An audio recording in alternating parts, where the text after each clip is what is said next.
welcome everybody. Thanks for tuning in to another great episode of the Beyond Normal podcast. I'm excited to have this next guest on.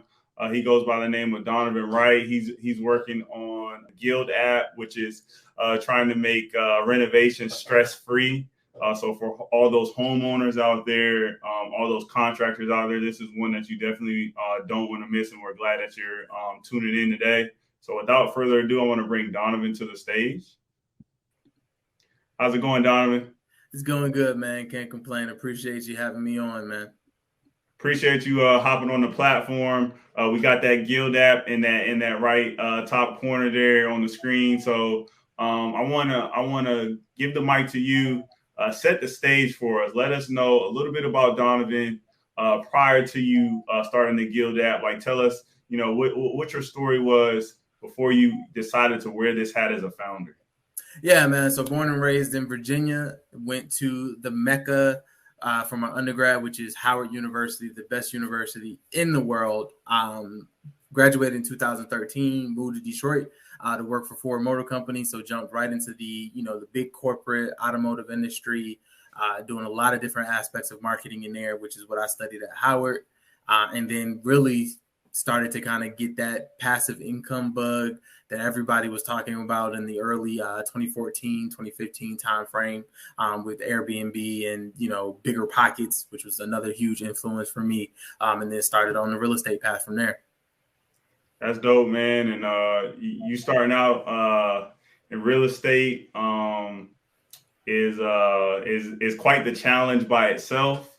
But so tell us a little bit about what you saw being a homeowner that got you to that point where that idea went off in your head. That was the genesis of Guilde. Yeah, so I had purchased my first property and was about to go through the process of getting it renovated. And so long story short, get connected with a great contractor, but who's on the older side. So pretty much everything is cash and paper. Going through the process, I end up $25,000 over budget in 2 months and delays from when I was supposed to have the property live and have a tenant in it versus when I finally did. And I just sat there, basically was just like, I cannot let this happen again, because the real estate industry is unforgiving for most people when they try to get that first property.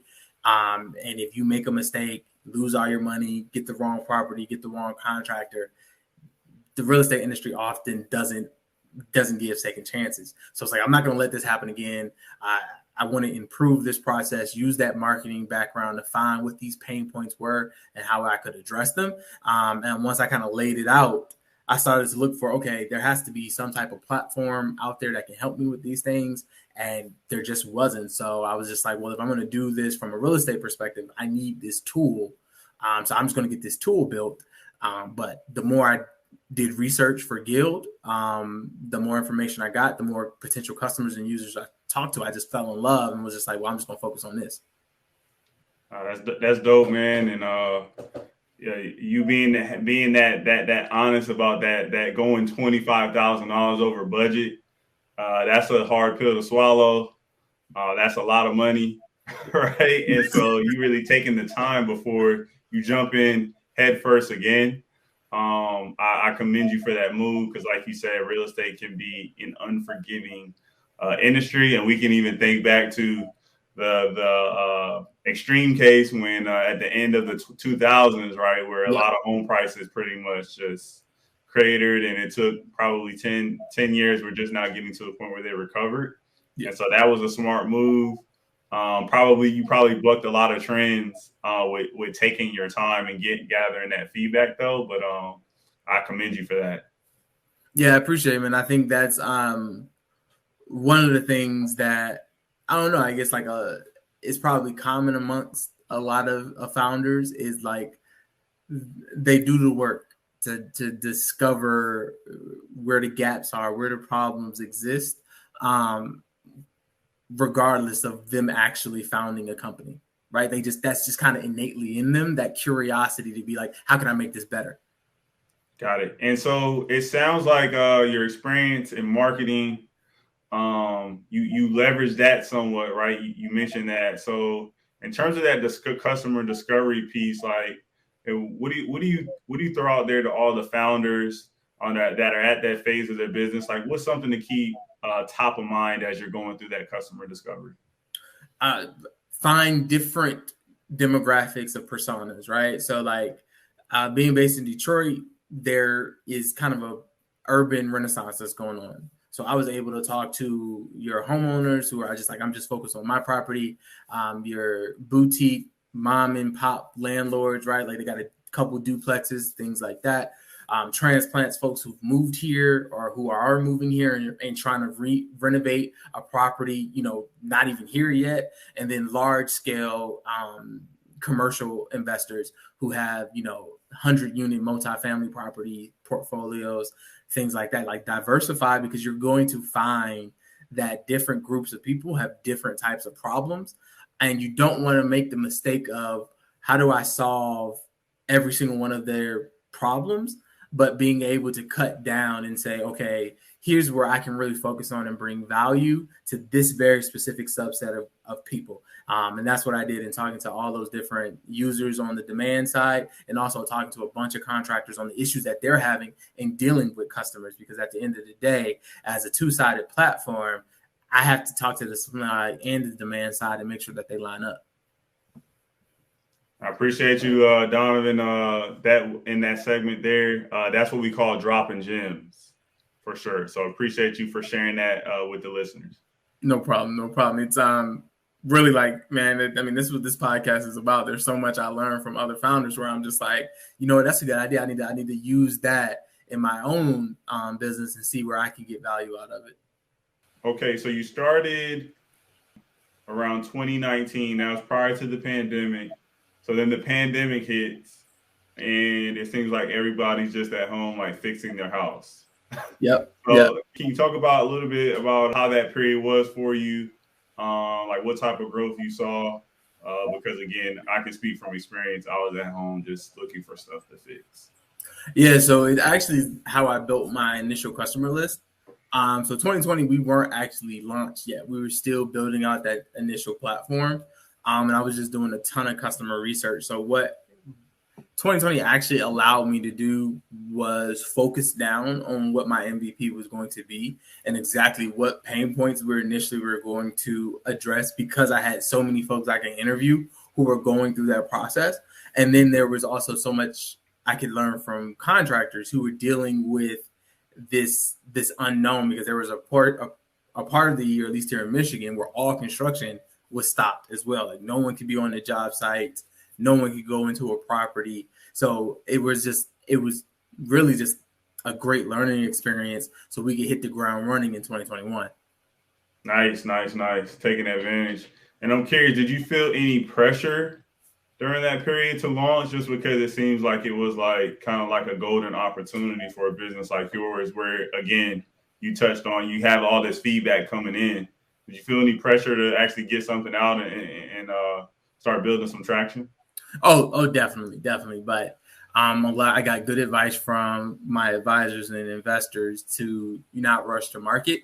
Of course, there's the lean startup method where it's like, well, you could just start doing this, and kind of just build something out of duct tape. But my concern was, especially with the current environment we were in 2020, was launching something that would create a bad customer experience.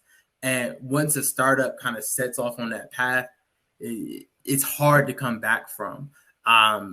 Maybe easier in different ecosystems, but Detroit they're already very conservative when it comes to technology. So I was just like, I would rather launch and have it right than, just trying to catch lightning in a bottle.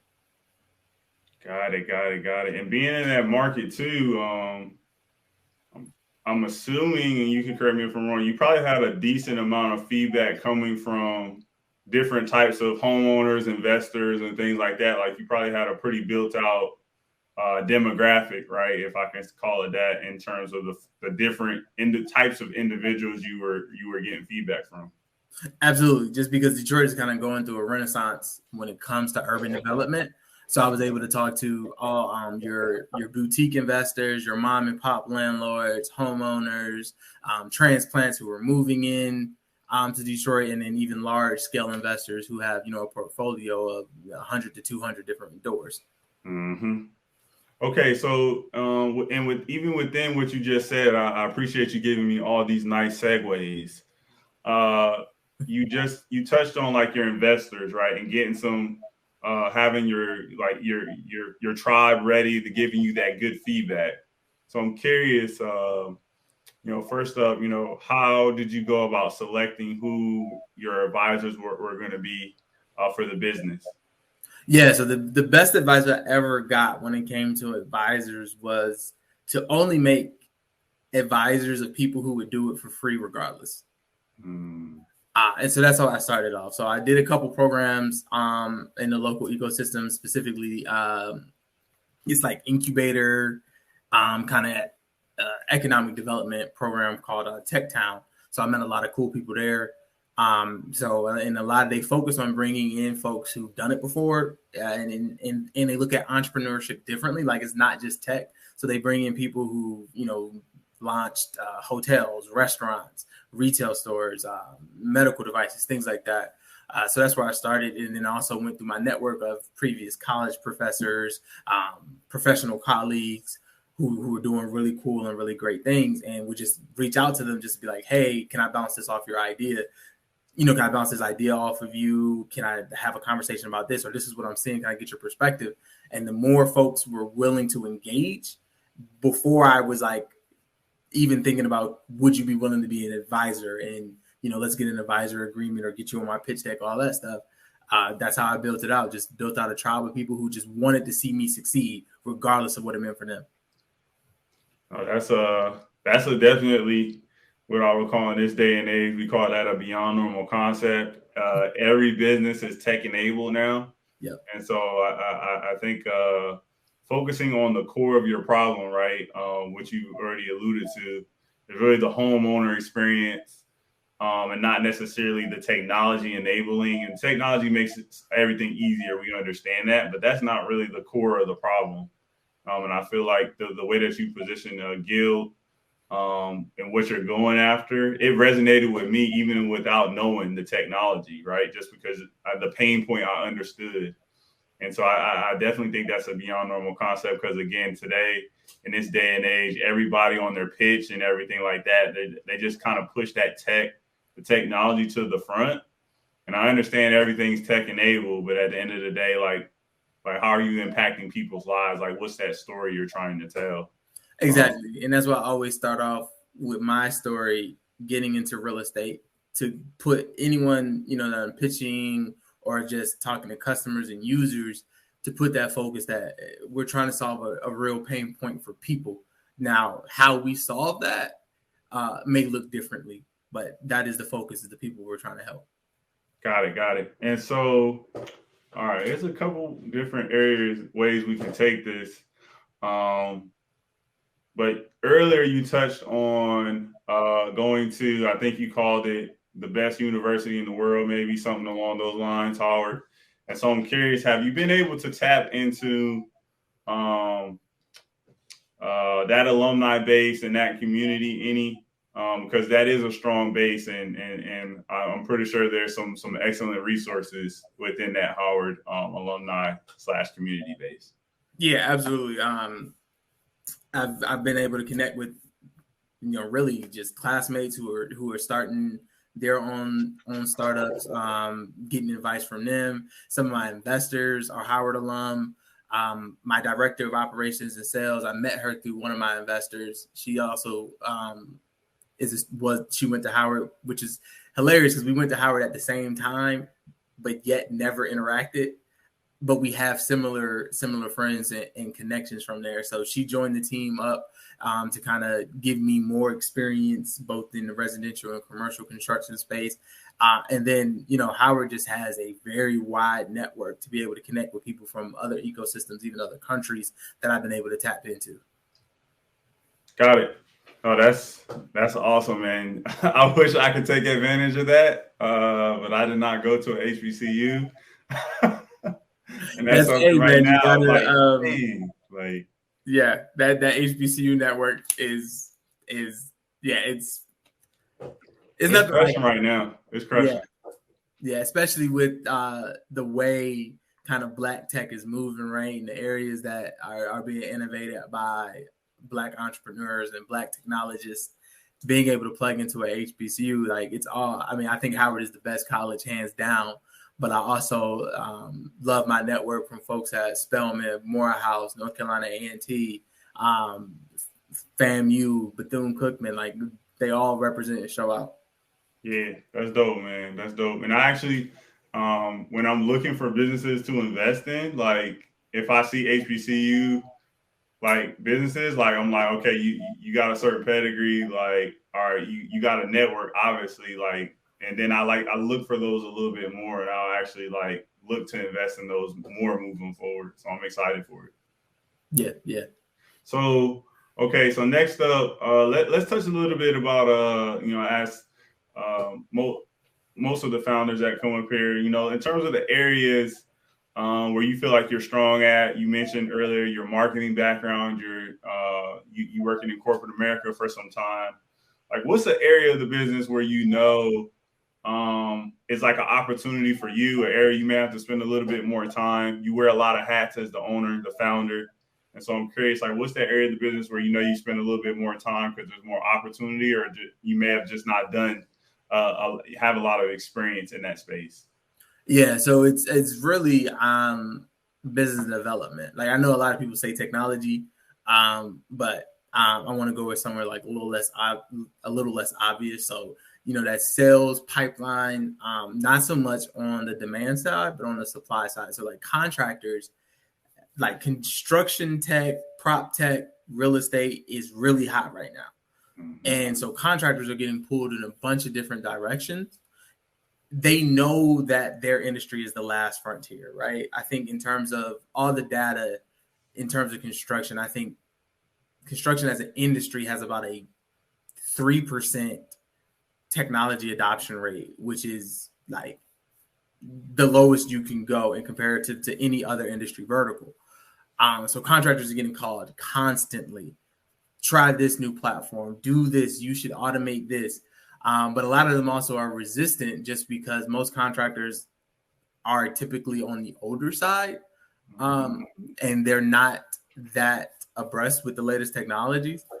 So they understand that there's a need, but there's just so much noise. So what I've really been spending a lot of time in is how do we cut through that noise and create value for those contractors and show that we want to be a partner with them rather than just make money off of them.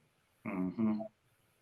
That's big, man, and that's usually a hat founders that BD/sales. That's usually a hat founders wear by default, and so it's good. I think that you're saying that that's a real big opportunity for you, and you have a two way marketplace, right? So it's like kind of double the work. Like you're wearing different hats, and depending on who you're talking to, whether it be the owner of the property or, like you said, the talent that's actually doing the work, and incentivizing them. And going back to my sales days, we used to call it with them, what's in it for me. Yep. And like you said, there's so much noise nowadays due to technology.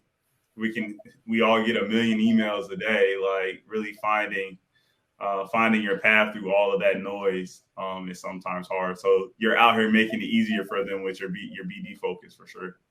Yeah, and I think that's the main thing, right? Like when it comes to contractors, most aren't readily looking for technological solutions. So like you don't have the incoming the way you would for like if we use Slack as an example, right? Like everyone's looking for ways to communicate more easily, or HubSpot, where like CRM is the big thing for small businesses. When it comes to contractors, like they're in the field, they're getting their hands dirty. They don't have time to sit and look for something that's going to make their job easier. So it's really developing that skill set, which is it's a skill set to be able to sell a person and convince them that this will bring value to you and it's something you need within your workflows. Yeah, that's dope. So, okay, so now we can get to the technology piece and things like that. So, can you walk us through how we, as a property owner, I would leverage this platform. Like, what's the flow look like? Yeah, so basically, a renovation comes down the way we communicate it here at Guild. A renovation has 4 key phases. So phase 1 is the connection, which is literally just connecting supply and demand, contact information, get a contractor. Phase 2 is choose. So going through the process of choosing who you want to work with, what you're getting done, how much you're willing to pay, all of those different aspects. Then phase 3 is initiating the project, which is its own process in and of itself that most people don't realize. And then phase 4, which a lot of people kind of just think's going to happen automatically, is completing. So how do you actually close the loop and finish that renovation when all the work is done? How do you make sure everyone who's supposed to get paid gets paid? How do you make sure that the project that was delivered is actually the project that aligns with your scope of work? What Guild does is use big construction data to automate and streamline the steps for property owners through those 4 phases. Appreciate that. Short and sweet. I like it. It sounds like you going through and got the feedback from the actual users, and so you've iterated quite a bit. I'm curious, like, how many times do you feel like you've iterated the product to get to the point where you're at now? A bunch. So like even identifying, like we had in big picture of, okay, we know this is a process, right? But even being able to get down to the granular level, but keep it very concise in those 4 phases were difficult. And seeing like what can we automate versus what we can streamline, and what will the data enable us to do, and how would it benefit a property owner? Now, of course, we're not to full AI and automation yet at our MVP. But a lot of those initial administrative and operational tasks, like getting a quote schedule, right? Getting a scope of work, understanding what your deliverable is, we're already automating those steps through the platform. So for a property owner, basically what it comes down to, they're a much more informed decision maker prior to any money exchanging hands or any work being done, which 70% of the things that go wrong with the renovation go wrong in that initial process of getting started. Mm-hmm. Yeah, and both parties being on the same page, I'm assuming that's been like the painful part. Like you pay for something like this, and if you're not really informed, when you get to the end, you're just like, yeah, this doesn't really look like the picture that I saw online or like the YouTube, right? Video going back to the YouTube, people just Googling things. And so having that awareness up front, I think that's going to be big moving forward. And even thinking just from a generational perspective, people are buying homes later and later. And so these aha moments are happening for people, millennials in their 30s. And I don't know for the generations after us what that trend looks like, but we need some help in terms of understanding what these things are for sure. Yeah, I mean, the housing stock in America is extremely old.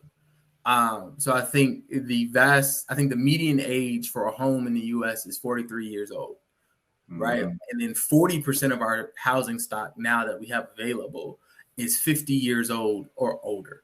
So as millennials, which we already make up the largest cohort of home buyers now, all of those properties are going to be needed. They're going to be needed to get renovated. But unfortunately, they're going to need a lot of renovations, and some, very intense renovations. But most folks don't have experience with it. So even if it looks nice when it's done, most people don't start noticing things are off until after they lived in it, right? Like, that cabinet doesn't quite sit right, or this light switch is supposed to turn on that light, but it doesn't work. These outlets aren't working the way they want to. But by that time, the contractor has taken the final payment and moved on. Mm-hmm. So it's, can you go through the process to try to get that person to come out again, by threatening a bad review or whatever? Mm-hmm. Or do you just foot the bill for another contractor to come in and fix what wasn't done the first time? Yeah, that's an experience I've had before, Donovan. Like, you were just like, I feel like you're in my brain. I'm telling you, man, this is just from doing the work of customer discovery and going through the process myself multiple times, and just sitting down and having interviews with homeowners and property owners who have told me, I mean, the most horrific renovation stories. And this is not to paint contractors, because I've sat down with contractors who've dealt with horrific customers and trying to get stuff done.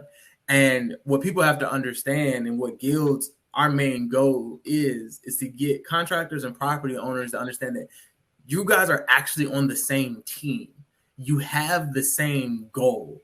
The problem is the current process is antiquated. It makes it extremely difficult for you to collaborate to get to that goal. And that's where Guild wants to sit, as that bridge between the two, get everyone on the same page, and let's deliver a great project.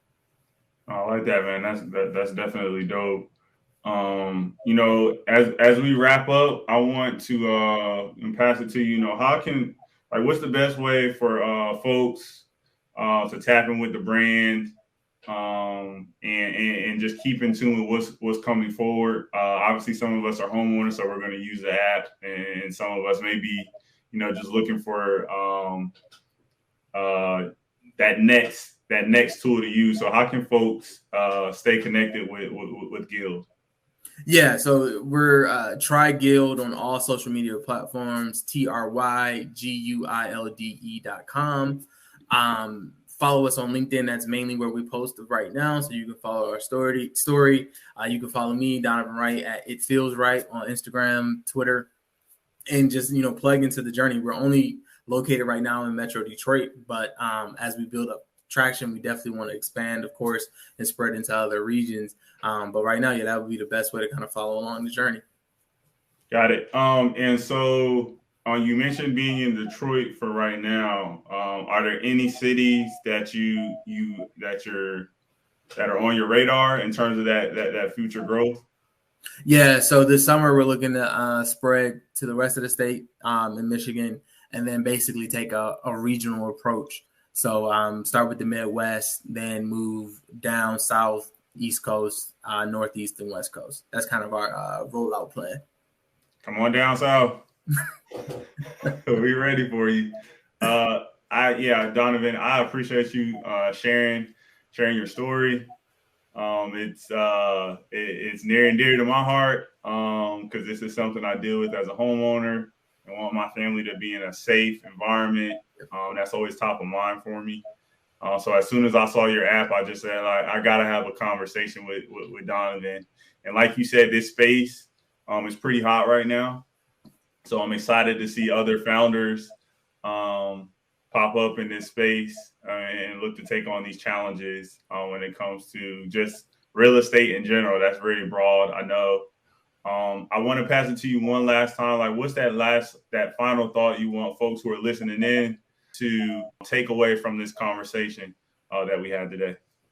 Yeah, I mean, mainly for those who are listening who have an idea and want to, or maybe not even have an idea, but they want to be an entrepreneur in some facet, like look for a problem to solve. It doesn't have to be a technical problem. Just look for a problem to solve in your own life, in your community's lives.